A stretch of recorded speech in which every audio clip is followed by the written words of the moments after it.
فیصل نامی نوجوان اپنی مصروف زندگی سے کچھ دنوں کی چھٹی پر نکل پڑا۔ وہ ہمیشہ سے ہی مہم جوئی اور مختلف مقامات کی تلاش میں رہتا تھا۔ اس بار اس نے ایک پرانے سنسان پہاڑوں کے دامن میں واقع ہوٹل میں قیام کرنے کا فیصلہ کیا۔ اس ہوٹل کے بارے میں بہت ساری کہانیاں مشہور تھیں، جن میں بھوت پراسرار آوازیں اور خوفناک واقعات شامل تھے۔ فیصل کا خیال تھا کہ یہ سب محض افواہیں ہیں اور حقیقت میں ایسا کچھ نہیں ہوتا۔ وہ اپنی گاڑی میں سفر کرتے ہوئے شام کے وقت ہوٹل پہنچا۔ ہوٹل کے باہر کا منظر ہی کچھ عجیب تھا۔ ایک پرانا اور خستہ حال عمارت تھی جس کے ارد گرد بڑے بڑے درخت تھے۔ جیسے ہی فیصل ہوٹل کے اندر داخل ہوا، ایک سرد ہوا کا جھونکا اس کے چہرے پر ٹکرایا۔ ہوٹل کا استقبالیہ بالکل ویران تھا۔ ایک بوڑھا آدمی جس کا نام یوسف تھا استقبالیہ پر موجود تھا۔ یوسف نے فیصل کو بتایا کہ وہ یہاں کا واحد ملازم ہے اور ہوٹل کے بارے میں سب کہانیاں سچ ہیں۔ فیصل نے ہنس کر ان کی باتوں کو نظر انداز کیا اور اپنے کمرے کی چابی لی۔ کمرہ نمبر 13 ایک تاریک اور پرانے طرز کا کمرہ تھا۔ کمرے میں داخل ہوتے ہی فیصل نے ایک عجیب سی بدبو محسوس کی، لیکن تھکاوٹ کے مارے وہ جلدی سے بستر پر لیٹ گیا اور سو گیا۔ رات کے درمیانی حصے میں فیصل کی آنکھ ایک عجیب آواز سے کھلی، جیسے کسی نے دروازہ کھٹکھٹایا ہو۔ وہ اٹھا اور دروازہ کھول کر دیکھا، مگر باہر کوئی نہیں تھا۔ اگلی صبح فیصل نے یوسف سے رات کے واقعات کے بارے میں بات کی تو یوسف نے اسے ایک پرانی کہانی سنائی۔ یوسف نے بتایا کہ یہ ہوٹل ایک ٹائم پر ایک خوشحالی مقام تھا، مگر ایک خوفناک حادثے کے بعد ویران ہو گیا۔ کہانی کے مطابق ہوٹل کی مالکن مریم ایک جوان اور خوبصورت عورت تھی جس نے یہاں اپنے شوہر کے ساتھ قیام کیا تھا۔ ایک دن مریم کے شوہر نے پراسرار طور پر خودکشی کر لی اور اس کے بعد مریم نے خود کو پھانسی لگا لی۔ اس کے بعد سے مریم کی روح یہاں بھٹک رہی ہے۔ رات کو فیصل نے کمرے میں عجیب حرکتیں محسوس کیں۔ بتی خود بخود جل بجھ رہی تھی اور آئینے میں مریم کی دھندلی سی تصویر دکھ رہی تھی۔ فیصل کو یقین ہو گیا کہ یہاں کچھ نہ کچھ پراسرار ہے۔ تیسرے دن فیصل کو ہوٹل کی چھت پر ایک پراسرار کتاب ملی۔ اس کتاب میں مختلف جادوئی اور پراسرار عملیات درج تھے۔ اس کتاب کو پڑھتے ہوئے فیصل کو معلوم ہوا کہ مریم کی روح نے اس پر قبضہ کرنے کی کوشش کی تھی اور وہ اب بھی یہاں موجود ہے۔ رات کو فیصل نے محسوس کیا کہ اس کے جسم پر کسی اور طاقت نے قبضہ کرنے کی کوشش کی ہے۔ اس کی آنکھوں کے سامنے اندھیرا چھا گیا اور اسے ایسا لگا کہ کوئی اس کا جسم کنٹرول کر رہا ہے۔ فیصل نے فوراً وہاں سے نکلنے کا فیصلہ کیا اور وہ ہوٹل چھوڑ کر وہاں سے روانہ ہو گیا۔ یہ قصہ آج بھی فیصل کو جب بھی یاد آتا ہے تو اس کی روح کانپ اٹھتی ہے۔ میرا نام علی ہے اور میں ایک سفر شوقین ہوں۔ میں کئی ممالک کی سیر کر چکا ہوں اور ہمیشہ کچھ نیا دیکھنے کی تلاش میں رہتا ہوں۔ ایک دن میری ملاقات ایک دوست سے ہوئی جس نے مجھے بتایا کہ اس نے شمالی علاقوں میں ایک چھوٹا سا ہوٹل کھولا ہے اور مجھے وہاں آنے کی دعوت دی۔ میں نے فوراً ہاں کر دی اور کچھ دن بعد وہاں پہنچ گیا۔ یہ ہوٹل ایک ویران علاقے میں تھا، پہاڑوں کے درمیان اور خوبصورت وادی میں۔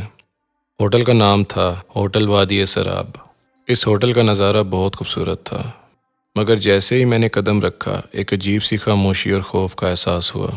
میرے دوست ارحم نے مجھے خوش آمدید کیا اور میرے کمرے تک لے گیا۔ کمرہ آرام دہ تھا اور کھڑکی سے باہر کے مناظر بہت دلکش تھے۔ رات کے کھانے کے بعد میں نے ارحم سے پوچھا کہ ہوٹل میں اتنی کم لوگ کیوں ہیں؟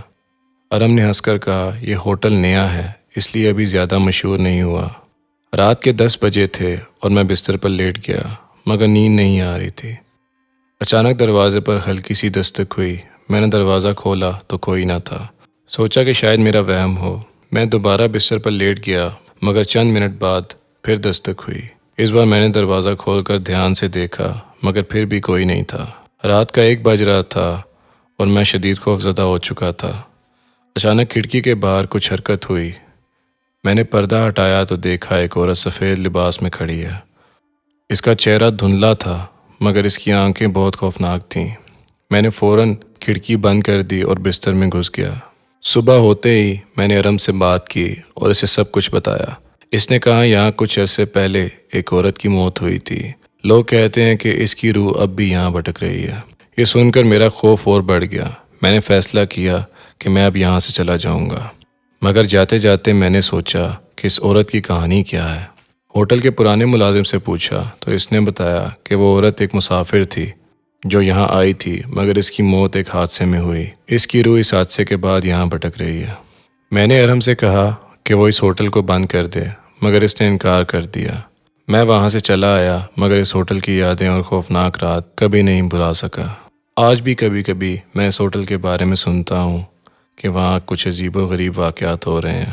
شاید وہ روح آج بھی وہاں بھٹک رہی ہے اور کسی مسافر کی منتظر ہے۔ رات کا وقت تھا اور سلمان اپنے دوستوں کے ساتھ ایک پرانے اور مشہور ہوٹل میں قیام کر رہا تھا۔ یہ ہوٹل ایک چھوٹی سی پہاڑی کے اوپر واقع تھا اور لوگوں میں اس کے بارے میں خوفناک کہانیاں مشہور تھیں۔ لوگوں کا کہنا تھا کہ اس ہوٹل میں ایک جن کا بسیرا ہے جو وہاں آنے والوں کو نقصان پہنچاتا ہے۔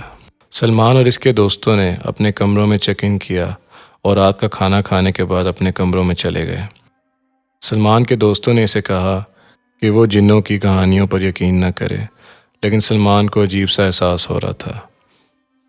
جیسے ہی وہ بستر پر لیٹا، اس نے محسوس کیا کہ کمرے میں ایک سردی کی لہر دوڑ گئی ہے۔ اچانک اس کی آنکھیں بند ہو گئی اور اسے ایک سایہ دکھائی دیا۔ اچانک سلمان کو محسوس ہوا کہ کوئی اس کے جسم میں داخل ہو رہا ہے۔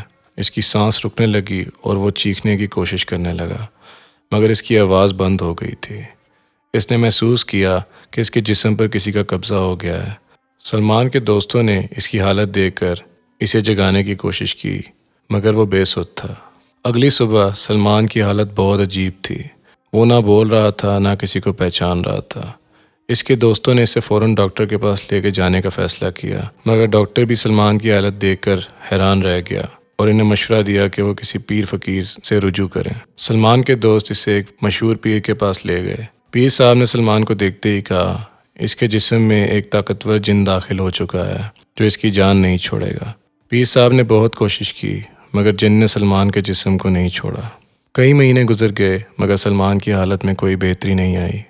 اس کے دوست اور خاندان والے مایوس ہو چکے تھے۔ سلمان کا جسم ایک زندہ لاش کی طرح ہو گیا تھا۔ وہ جن سلمان کے جسم میں ہمیشہ کے لیے بسیرا کر چکا تھا اور کبھی بھی اسے نہیں چھوڑنے والا تھا۔ سلمان کی کہانی لوگوں کے لیے ایک عبرت بن گئی اور اس ہوٹل میں کوئی بھی دوبارہ قیام کرنے کی ہمت نہیں کرتا تھا۔ وہ جن جو سلمان کے جسم میں داخل ہوا تھا اس ہوٹل کی خوفناک رازوں میں سے ایک ہے۔ ایک چھوٹے سے قصبے کے کنارے پر واقع ایک پرانا ہوٹل تھا جو عموماً لوگوں کی نظروں سے اوجھل رہتا تھا۔ اس ہوٹل کی تاریخ بھری پڑی تھی عجیب و غریب واقعات سے، مگر لوگ اسے نظر انداز کر دیتے تھے۔ ایک دن زبیر اور اس کا خاندان ایک مختصر چھٹی منانے کے لیے اس ہوٹل میں ٹھہرے تھے۔ رات کے وقت جب سب سو گئے، زبیر کی بیٹی سارہ نے اپنے کمرے میں عجیب و غریب آوازیں سنی، کبھی ہنسنے کی کبھی رونے کی، مگر عائشہ نے اسے بچوں کی خیالی باتیں کہہ کر نظر انداز کر دیا۔ اگلی رات زبیر نے خود بھی عجیب حرکتیں محسوس کیں۔ اس نے دیکھا کہ کسی نے اس کے کمرے کا دروازہ دھیرے سے کھولا، مگر جب اس نے باہر جا کر دیکھا تو کوئی نہیں تھا۔ ہوٹل کے عملے نے بھی کسی غیر معمولی چیز کی موجودگی کی تصدیق کی تھی۔ اگلی صبح ہوٹل کے مینیجر نے زبیر کو بتایا کہ اس ہوٹل میں ایک جن کا خاندان رہتا تھا۔ یہ خاندان برسوں پہلے کسی ظلم کا شکار ہوا تھا اور ان کا بدلہ لینا ابھی باقی تھا۔ اس رات جب زبیر نے سونا چاہا تو اس نے ایک سایہ دیکھا جو اس کے بیڈ کے پاس کھڑا تھا۔ زبیر کا خاندان جن کے غضب کا نشانہ بننے لگا۔ ایک رات جب زبیر اور اس کا خاندان ہوٹل کے باغیچے میں بیٹھے تھے تو اچانک ہوا تیز ہو گئی۔ درختوں کی شاخیں آپس میں ٹکرانے لگیں اور ہوا میں ایک بھاری پن محسوس ہونے لگا۔ اچانک ایک جن کا سایہ سامنے آیا۔ اس نے اپنے خاندان کے ساتھ ہونے والے ظلم کی کہانی سنائی۔ زبیر نے جن کے خاندان سے معافی مانگی اور ان کو مدد کرنے کی پیشکش کی۔ جن نے زبیر کے دل سے اخلاص کو پہچانا اور اسے ایک موقع دیا۔ زبیر نے ہوٹل کے پرانے ریکارڈ کھنگال کر اس ظلم کی کہانی کو دنیا کے سامنے لانے کا وعدہ کیا۔ اس کہانی کا آغاز ایک رات سے ہوتا ہے جب ایک نوجوان لڑکا علی اپنے دوستوں کے ساتھ ایک طویل سفر پر نکلا۔ وہ سب ایک مشہور شہر کی طرف جا رہے تھے، لیکن راستے میں ایک خستہ حال ہوٹل نظر آیا۔ ہوٹل کا نام تھا فیئر ویو ہوٹل۔ اکثر لوگوں سے سننے میں آتا تھا کہ یہاں پر عجیب و غریب واقعات ہوتے ہیں۔ علی اور اس کے دوستوں نے ان باتوں کو نظر انداز کر کے اس ہوٹل میں رکنے کا فیصلہ کیا۔ وہ جانتے تھے کہ یہ جگہ لوگوں کے لیے اچھی نہیں مانی جاتی، لیکن ان کا خیال تھا کہ یہ سب محض افواہیں ہیں۔ جب وہ ہوٹل پہنچے، ایک سنسان خاموشی نے ان کا استقبال کیا۔ ہوٹل کا مالک ایک بوڑھا آدمی تھا۔ اس نے انہیں خوش آمدید کیا اور کمروں کی چابی دی۔ کمروں میں داخل ہوتے ہی انہوں نے ہوٹل کے اندرونی حصے کی عجیب صورتحال دیکھی۔ دیواروں پر مٹی اور خاموشی کا احساس تھا۔ جیسے جیسے رات کا اندھیرا بڑھنے لگا، ہوٹل کی فضا میں ایک عجیب سا خوف بھی پھیلنے لگا۔ علی اور اس کے دوستوں نے فیصلہ کیا کہ وہ اپنے کمرے میں نہیں رہیں گے اور باہر چہل قدمی پر نکل جائیں گے۔ باہر اندھیرا اور زیادہ گہرا ہو گیا تھا۔ جب واپس ہوٹل کی طرف لوٹ رہے تھے، اچانک ایک عجیب سی آواز سنائی دی۔ ایک درخت کے نیچے ایک خاتون کی شکل نظر آئی۔ وہ رو رہی تھی اور اس کی مدد کی درخواست تھی۔ علی نے دوستوں سے کہا کہ ہمیں اس کی مدد کرنا چاہیے، لیکن جب وہ اس کے قریب پہنچے تو وہ خاتون غائب ہو گئی۔ یہ منظر دیکھ کر علی کے دوستوں میں خوف پھیل گیا۔ انہوں نے جلدی سے ہوٹل واپس جانے کا فیصلہ کیا، لیکن جب وہ ہوٹل میں داخل ہوئے تو وہی بوڑھا آدمی ان کے سامنے آیا۔ اس کے چہرے پر ایک خوفناک مسکراہٹ تھی۔ نئے مہمان خوش آمدید، اس نے کہا۔ علی کو لگا جیسے اس کی آنکھوں میں کچھ عجیب سا ہے۔ وہ اپنے کمرے کی طرف بڑھنے لگے، لیکن جب انہوں نے دروازہ کھولا تو اندر صرف تاریکی نظر آئی۔ کمرہ خالی تھا، جیسے کبھی وہاں کوئی تھا ہی نہیں۔ علی کے دل کی دھڑکن تیز ہو گئی۔ ان سب دوستوں کے ارد گرد کہیں بھی کوئی بھی چیز موجود نہیں تھی۔ رات کے آخری حصے میں علی نے دیکھا کہ سب دوست ایک ایک کر کے غائب ہونے لگے۔ کوئی ایک کمرے سے چلا گیا، کوئی دوسرے کمرے سے۔ تھوڑی دیر بعد سب کو احساس ہوا کہ وہ اس ہوٹل میں پھنس گئے ہیں۔ جب علی نے باہر کا دروازہ کھولا تو باہر ایک اور دنیا نظر آئی، جہاں کوئی چیز نہیں تھی، بس اندھیرا اور خاموشی تھی۔ چند ہفتے بعد ہوٹل کے باہر کچھ مسافر آئے۔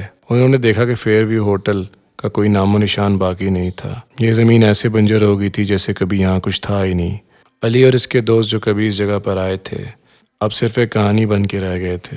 لوگوں کی زبان پر ایک ایسی کہانی رہ گئی، ایک ایسی صبح جو کبھی طلوع نہیں ہوئی۔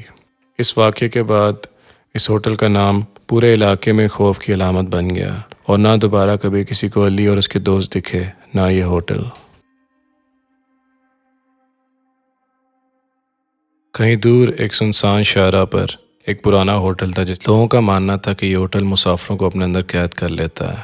کچھ لوگوں کا یہ بھی ماننا تھا کہ اس ہوٹل نے بہت سی روحوں کو بھی قید کر رکھا ہے۔ علی اور اس کی دوست فاطمہ ایک سست ویران سی شام کو سفر کے دوران اس ہوٹل پہنچے۔ وہ سخت تھکے ہوئے تھے اور ان کے پاس یہاں رکنے کے علاوہ کوئی چارہ نہیں تھا۔ ہوٹل کا دروازہ آہستہ سے کھلا اور ایک بوڑھے شخص نے ان کا استقبال کیا۔ اس کی آنکھوں میں ایک عجیب سی چمک تھی، جیسے وہ خفیہ بات کا علم رکھتا ہو۔ علی اور فاطمہ نے کمرہ کرائے پر لے لیا اور دروازہ بند کر لیا۔ ہوٹل کی دیواروں پر عجیب سائیں سائیں کی آواز سنائی دے رہی تھی، لیکن وہ دونوں تھکے تھکے تھے اور سو جانے کا ارادہ کیا۔ رات کی گہرائی میں فاطمہ نے ایک خواب دیکھا۔ ایک جادوئی مخلوق نے اسے اپنے پاس بلایا اور کہا، تم یہاں ہمیشہ کے لیے رکنے والے ہو۔ اگلی صبح فاطمہ نے علی کو اپنا خواب سنایا، لیکن اس نے مذاق میں اڑا دیا۔ مگر وہ صبح کمرے سے باہر نکلے تو وہ دیکھ کے حیران رہ گئے کہ ہوٹل کا داخلی دروازہ اچانک غائب ہو چکا تھا۔ چاروں طرف صرف تاریکی اور سناٹا تھا۔ محسوس ہونے لگا تھا کہ جیسے ہوٹل نے انہیں اپنی آغوش میں لے لیا ہے، لیکن ان کے پاس فون تھا، لیکن نیٹ ورک کہیں بھی موجود نہ تھا۔ فاطمہ خوف زدہ ہو گئی اور اس کے چہرے پر حیرانی واضح تھی۔ علی نے اس کی ہمت بڑھائی، مگر ان کی حالت خراب ہو رہی تھی۔ اچانک ہوٹل کی دیواروں نے شور مچانا شروع کیا، بظاہر جیسے کوئی طاقتور چیز ان کے قریب آ رہی ہو۔ پھر ایک ہنسی کی گونج سنائی دی جو کمرے میں بڑھ گئی۔ فاطمہ کا کیا حال ہوا؟ کیا اس نے خواب دیکھا تھا یا حقیقت تھی؟ اس کی آنکھوں میں خوف تھا۔ علی نے فیصلہ کیا کہ وہ اس بوڑھے شخص کے پاس جائیں گے جس نے انہیں یہاں لایا تھا۔ جب وہ اس کے کمرے کے دروازے پر پہنچے تو اندر سے ایک خوفناک آواز آئی، تم میرے جادوئی جال میں پھنس چکے ہو، اب تم یہاں سے کبھی نہیں جا سکتے۔ اچانک وہ دروازہ خود بخود کھل گیا اور ان کی آنکھوں کے سامنے ایک وحشت ناک منظر تھا۔ دیواروں پر انسانی شکلیں نظر آ رہی تھی جو بے بسی اور درد سے چیخ رہی تھی۔ یہ سب وہ لوگ تھے جو پہلے اس ہوٹل میں آئے تھے لیکن کبھی واپس نہیں جا سکے۔ علی نے محسوس کیا کہ واقعی وہ اس بوڑھے کی مرضی کے بغیر یہاں سے نہیں جا سکتے تھے۔ فاطمہ اب اس خواب کی شدت میں تھی۔ اس نے ایک نظر علی پر ڈال کر کہا، ہمیں یہاں سے نکلنا ہوگا۔ وہ دونوں لڑنے کا فیصلہ کر چکے تھے، لیکن وہ جانتے تھے کہ یہ آسان نہیں ہوگا۔ اس رات کی مکمل سیاہی میں علی اور فاطمہ نے ایک منصوبہ بنایا۔ انہوں نے ہوٹل کے ہال کو توڑنے کی کوشش کی، جبکہ دور سے وہ چہرے ان پر ہنستے رہے۔ انہوں نے مل کر سورہ بقرہ کی آیت پڑھی جو کہ ان کے ایمان کی طاقت کا نشان تھی۔ حیرت کی بات یہ ہوئی کہ جیسی وہ آیت پڑھنے لگے، ہوٹل کے اندر کا ماحول تبدیل ہو گیا اور ایک چمکدار روشنی آئی۔ وہ اس چمکدار روشنی کی طرف بڑھے اور اچانک باہر کا دروازہ ان کے سامنے کھل گیا۔ آخرکار سب کچھ خاموش ہو گیا اور وہ دونوں باہر کی ہوا میں سانس لینے لگے۔ جب وہ باہر نکلے تو ہوٹل غائب ہو چکا تھا، جیسے وہ کبھی یہاں موجود ہی نہیں تھا۔ یہ ہوٹل ایڈونچر کا ایک خوفناک باب بن گیا، اور اس سے ہمیں یہ سیکھ ملتی ہے کہ کبھی کبھی خوابوں کی حقیقت خطرناک ثابت ہو سکتی ہے۔